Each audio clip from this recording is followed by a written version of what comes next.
Hi everyone, Wendy here again. Now this is the fourth of our Grammar is Grand videos, and it's going to be looking at the complex sentence using subordinating conjunctions. So let's see what that's all about. So we're on our final sentence pattern here, and that's the complex sentence. And this is about the first type of complex sentence that's discussed in your study guide.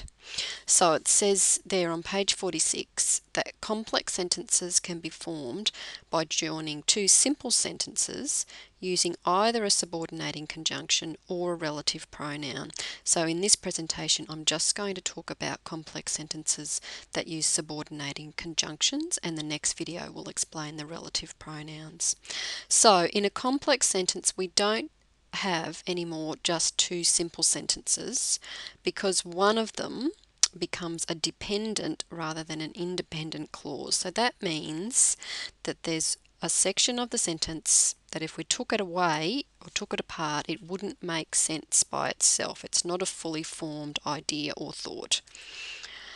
So to make a complex sentence, we change one of our independent clauses that we might be given, our simple sentences, into a dependent clause by using a subordinating conjunction.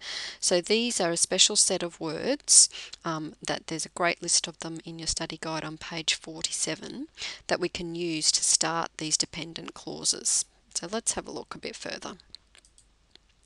So the pattern of a complex sentence can either be independent clause, so the part that makes sense by itself, followed by a dependent clause that begins with a subordinating conjunction. So this part of the sentence will not make sense on its own.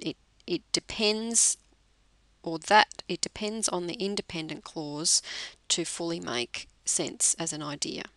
The other way the sentence can be in a pattern is with the dependent clause first that begins with the subordinating conjunction, followed by an independent clause that would make sense by itself.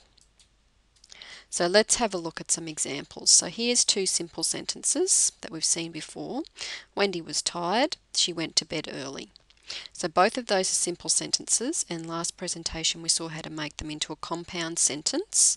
Now we're going to make them into a complex sentence by changing one of them into a dependent clause using a subordinating conjunction. So here's the first example. Because Wendy was tired, she went to bed early. So the dependent clause is because Wendy was tired. So if I just said that to you, because Wendy was tired, it's unfinished. It doesn't make sense by itself. You want to know why or what or how did something happen. So we need the rest of the sentence, the complex sentence, for that to make sense. To explain what happened because Wendy was tired, she went to bed early. That's still a simple sentence that makes sense on its own. It expresses a single idea. The subordinating conjunction we used to make the dependent clause was the word because. Second example, we've turned it around. Wendy was tired although she went to bed early. So that has a slightly different meaning, but let's see. The dependent clause is these group of words. Although she went to bed early. Although she went to bed early doesn't really mean anything. It's incomplete by itself. So we need the rest of the sentence to make the full thought, give us the full thought or idea that we're trying to express. So the independent clause is Wendy was tired. That makes sense on its own, and then the dependent clause explains a little bit more about the simple sentence there. The subordinating conjunction we used was the word although. So there's activities 1.9, 1.10 and 1.11 that work with these subordinating conjunctions.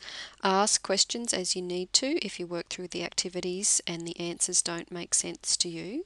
And the next video will be the final one in Grammar is Grand, looking at relative pronouns. So I will talk to you then.